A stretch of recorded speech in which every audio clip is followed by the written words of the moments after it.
Rahayu dan salam budaya bagi saudaraku pecinta budaya Nusantara. Mari kita simak dan nikmati kembali lanjutan kisah legenda Penangsang dalam Kidung Tahta Asmara karya Nasirun Purwokatun yang kali ini telah memasuki episode ke-108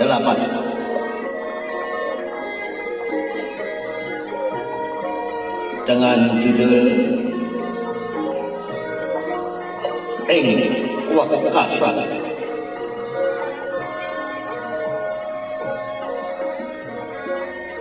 Saudara, di episode yang lalu telah dikisahkan kedatangan tematen baru Adipati Haryo Penangsang dan sang istri Sri Retno Puspitosari yang menghadap kepada orang tua angkatnya sekaligus Patih Haryo Mataun yang menjadi patih di Kadipaten di Panelan. Kedatangan Haryo Penangsang beserta istrinya disambut gembira oleh keluarga besar Patih Mataun. Dan dalam pertemuan itu Patih Mataun mengingatkan pada Haryo Penangsang bahwa tujuan yang keji terhadap Haryo Penangsang harus segera diselesaikan dengan menghabisi Sultan Mukmin dan juga pula Mas Karibet sebagai dalang kesemuanya. Namun hal itu ditolak oleh Haryo Penangsang karena Haryo Penangsang sudah menyerahkan sepenuhnya kepada gurunya yang tak lain adalah Sunan Kudus di saat berkunjung ke Pantai Kudus. Seseorang berpakaian serba hitam telah berhasil masuk ke dalam kamarnya. Lelaki itu telah mendobrak pintu besar yang tidak terkunci dari dalam. Palang kayu yang biasanya melintang belum dipasang. Karena saat itu mereka berdua memang belum ingin berangkat tidur. Sepasang suami istri itu tengah berbincang mengenang perjalanan pernikahan mereka yang telah lebih dari 2 dasawarsa. Dengan sedikit kemanjaan, sang suami mencoba menyandarkan punggungnya pada badan istrinya. Dan dengan penuh kebahagiaan, sang istri pun mencoba memangku badan suaminya yang memang lebih kurus darinya. Keduanya pun kemudian saling menyandungkan kidungan dengan lirik penuh kasih sayang. Ya Allah, ya Rasulullah, kang sifat amurah lan asih, mugi aparino pitulung ingkang martini ing alam awal akhir. Tumununing agesang ulun mangkyo sampun awredo ing wekasan kadipundi mila mugi wontena pitulung tuwan. Hitungan yang kemudian diteruskan oleh sang istri dengan penuh penghayatan. Ya Allah, ya Rasulullah yang bersifat pemurah dan pengasih, semoga berkenan melimpahkan pertolongan yang mencukupi di dunia hingga akhirat nanti mengenai hidup hamba sekarang sudah tua. Akhirnya bagaimanakah? Maka semoga ada pertolongan Tuhan.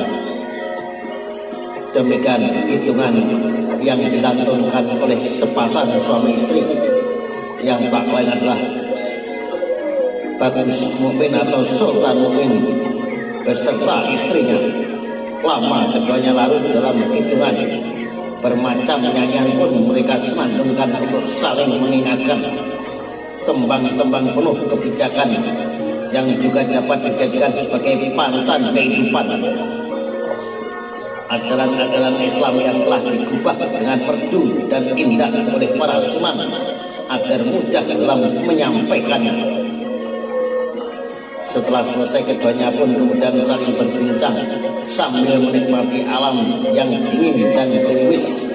Mereka membicarakan segala hal, dari masalah anak-anak hingga persoalan pesantren, dari soal sakit yang tak kunjung mendapatkan kesembuhan hingga tentang akhir kehidupan, termasuk juga membicarakannya niatnya untuk benar-benar mundur dari kesultanan dengan segala permasalahan kekuasaan. Namun tepat di saat itulah seorang yang berpakaian hitam tiba datang. Keduanya pun kaget bukan kepalang, karena tak menyangka ada orang asing yang sampai bisa masuk kawasan pesantren, bahkan leluasa hingga ke dalam rumahnya. Karena walau tak ada lagi prajurit tamtama yang menjaga, selama ini selalu ada santri yang meronda sejak pintu gapura pesantren hingga jalan masuk menuju dalam ageng. Terdapat 3 gardu dengan santri-santri yang selalu siaga bergiliran berjaga. "Siapa kamu?" bentak si perempuan yang kaget melihat orang yang tengah mendobrak pintu kamarnya. "Lancang benar masuk ke rumah orang, mau apa kamu?" Ketakutan dan kecurigaannya campur aduk jadi satu melihat sosok tubuh yang kemudian berdiri di ujung kamar. Perempuan itu mengamati gerak-geriknya dengan penuh kewaspadaan dan kecemasan. Sultan Mukmin meski tak bisa melihat, dapat merasakan kedatangannya, sebab pintu kamar yang sebelumnya tertutup kemudian menjadi terbuka, membuat udara dini hari menerpa masuk ke dalam kamarnya. Gerimis turun sejak sore hari, terus menebarkan giginya dingin membelai dan mengusap seluruh tubuhnya. "Siapa kamu?" bentak Sri Sultan Mukmin masih dengan ketakutan. Namun orang berpakaian serba hitam itu tetap terpaku dalam sikap tegapnya, tetap diam, tak memberikan sepatah kata pun jawaban. Hanya matanya yang awas menatap kepada Sultan Mukmin yang sedang bersandar pada istrinya. Orang yang datang malam-malam tanpa diundang pasti mempunyai sebuah niatan yang tidak baik. Maka kamu sebagai tuan rumah mencoba mempersilahkan sebisanya. Kalau mau mengambil benda yang kamu punya, bawalah apa saja yang kau butuhkan. Kalau kamu minta, pintalah apa yang kau inginkan. Namun jangan sampai membuat keributan di dalam pesantren, ucap Sultan Mukmin pelan penuh kesabaran. Dan lelaki yang berdiri di ujung kamar itu masih terus terdiam. Tatapannya terus tertuju kepada sosok Sultan Demak yang tengah bersandar lemah. "Siapa kamu?"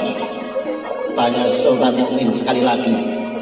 "Dan apa keperluanmu datang malam-malam tanpa mengucapkan salam?" Demikian pertanyaan selanjutnya Sultan Mukmin kepada seorang laki-laki tersebut. Sejenak lelaki bersarung hitam itu tertegun pada sikap Sultan Mukmin yang sama sekali tak memancarkan ketakutan.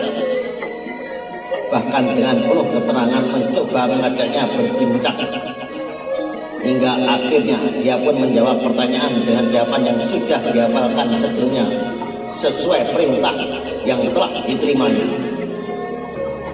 "Saya adalah utusan Gusti Perangsang, datang untuk meminta tebusan dari utang lama yang belum terlunaskan." Demikian kata laki-laki yang memakai pakaian serba hitam tersebut. Sultan Mukmin tersenyum tenang. Debar giginya benar-benar datar.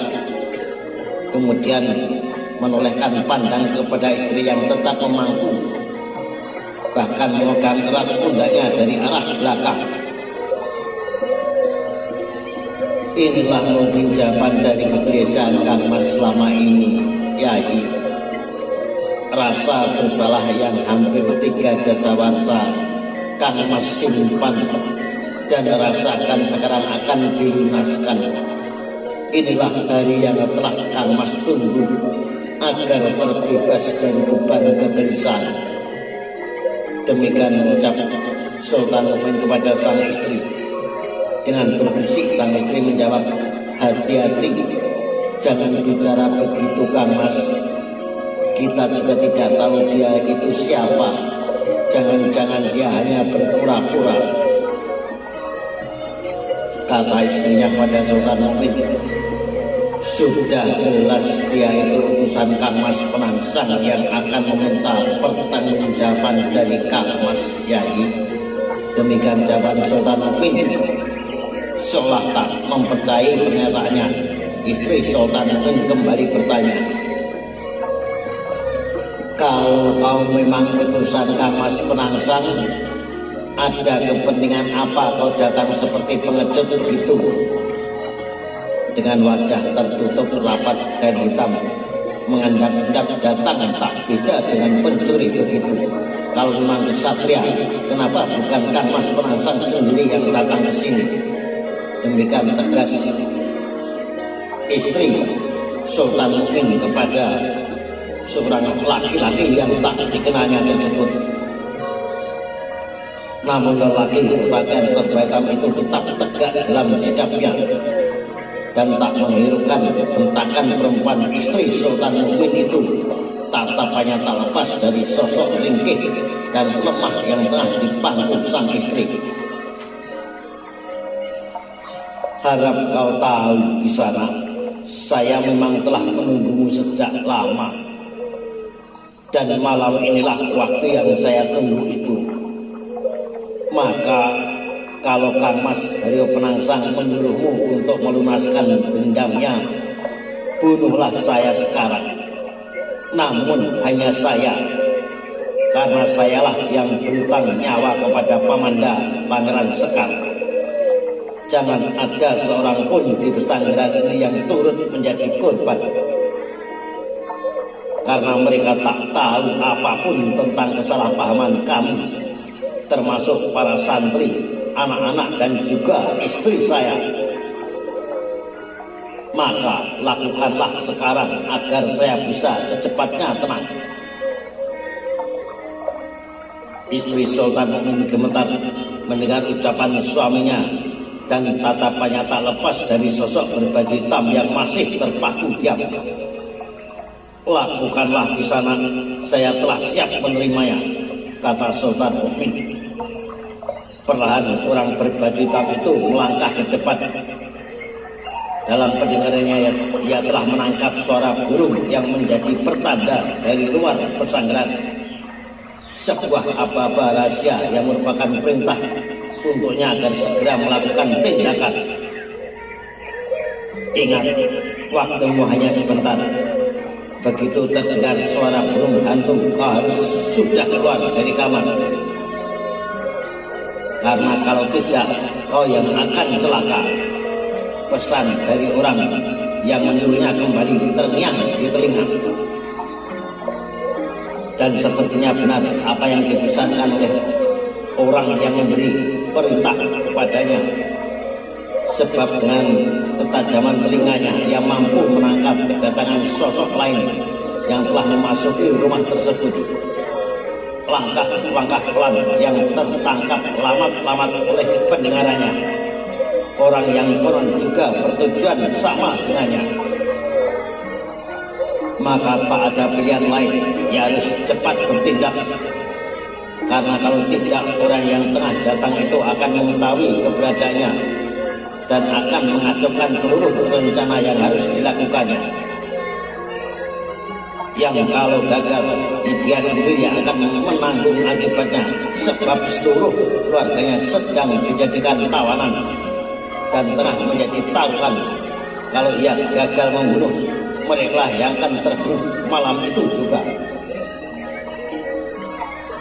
Nun sewu Kanjeng Sultan, saya hanya menjalankan perintah, ucapnya sambil mencabut sebelah keris dari pinggangnya. dan dengan cepat ia meloncat ke depan pembaringan untuk kemudian menikamkan kerisnya dalam. Bismillah, teriak Sultan Mukmin tertahan. Teriakan yang mendadak disambut lemah istrinya. Astagfirullah. Dengan sigap dan tanpa memperhatikan kedua korban yang terus merintih, lelaki berpakaian serba hitam itu langsung meloncat ke arah jendela kamar. Dengan sekali dobrak dan jendela pun terbuka paksa. Sementara suara langkah kaki terdengar mulai mendekati ruangan kamar, dan dari kejauhan suara burung hantu kembali terdengar untuk yang ketiga kalinya, merupakan pertanda terakhir panggilan untuknya, apalagi perintah agar segera meninggalkan pesanggaran. Maka ia pun melompat melalui jendela meninggalkan Sultan Mukmin yang tengah merintih kesakitan karena keris yang telah terbenam di perutnya, yang tanpa diketahui olehnya karena terburu-buru dan takut ketahuan, ia memandangkan terlalu dalam, membuat keris panjangnya menembus dari perut hingga pinggang, bahkan lurus turut menusuk perut istrinya yang sedang memangku badan Sultan Mukmin. Dan tepat saat setelah lelaki itu melompat, sosok tubuh berpakaian serba hitam telah memasuki ruangan melalui pintu kamar. Sultan Mukmin yang marah kemudian menyemburkan serapah padanya. Bukankah saya sudah mengatakan persoalan ini adalah masalah saya? Namun mengapa kau bunuh juga istri saya? Dia tak tahu apa-apa dalam permasalahan ini. Orang berpakaian serba hitam yang baru datang terhenyak. Dia kaget melihat Sultan Mukmin telah bersimbah darah bersama istrinya di atas pembaringan. Namun belum sempat menyadari keadaan, Sultan Mukmin telah mencabut keris gaib bedok yang terselip di pinggangnya, lalu menghunusnya, yang dengan sangat cepat kemudian melemparkan ke arahnya. Ini balasan bagi orang yang mengingkari janjinya. Lelaki itu berusaha menghindar, mencoba berlari ke arah pintu kamar. Namun dengan tepat mata keris pusaka Sultan Mukmin itu telah menancap di tumitnya. Lelaki itu pun ambruk dan terkapar. Nah, saudara, sampai berjumpa di lanjutan kisah Penangsang di episode berikutnya. Salam Rayu, salam budaya, sampai jumpa.